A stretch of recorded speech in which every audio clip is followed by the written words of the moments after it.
And finally, new rule, no one can blame me when I say this is a stupid country, when 60% of the adults in it think the Noah's Ark story is literally true.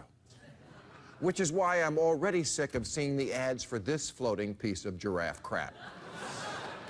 Although, the movie has been condemned by both Christians and Muslims, so it must be doing something right. And they say it also may lose a fortune for the studio, which would put it in hot water with the Jews, too. Now, I don't know about the elephants on Noah's Ark, but the elephant in the room in 2014 is that we are now a full 4 centuries removed from the scientific revolution. 4 centuries after Copernicus, after the time humans realized that through science, we can actually get a real answer to almost every question about our world, like where does the sun go at night? And why does disease spread so quickly on a cruise ship? And speaking of cruise ships, you know, I don't mind that the Noah story is impossibly childish. Okay, I do mind. What am I saying? I mind very much. I mean, seriously, people, you believe a man, Noah, lived to be 900 years old. That's what the Bible says. And when he was 500, he decided to have 3 kids, just like Clint Eastwood.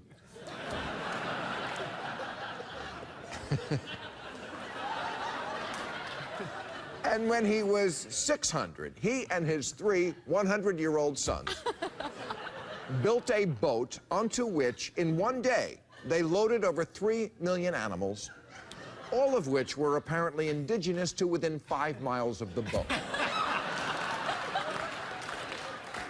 But get this, what the Christians who are now protesting this movie are upset about is that it doesn't take the biblical story literally enough.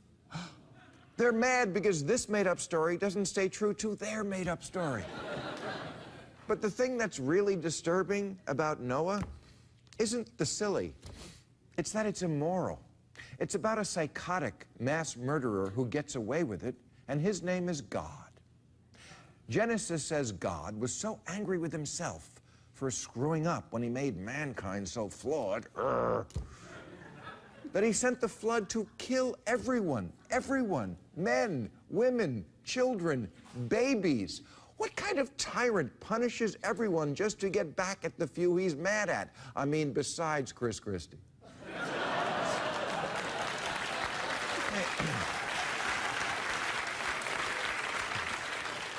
Hey, God, you know you're kind of a dick when you're in a movie with Russell Crowe and you're the one with anger issues.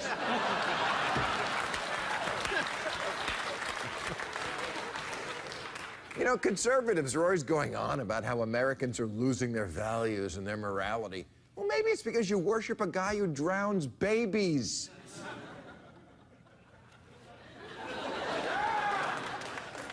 And then God's genius plan after he kills everyone is to repopulate the world with a new crop of the same assholes who pissed him off the first time.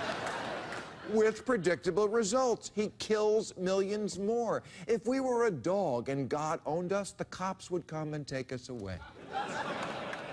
Why are we getting our morals out of this book?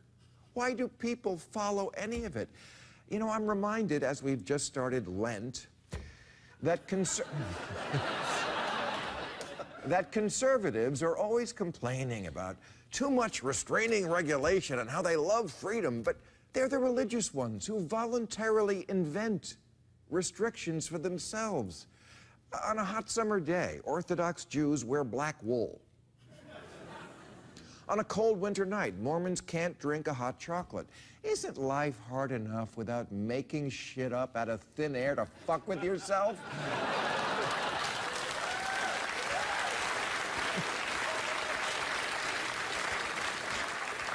Don't we have enough rules to follow and enough asses we have to kiss in reality? Your boss, your spouse, the tax man, your parole officer, your horny cellmate? Without fabricating made-up new ones?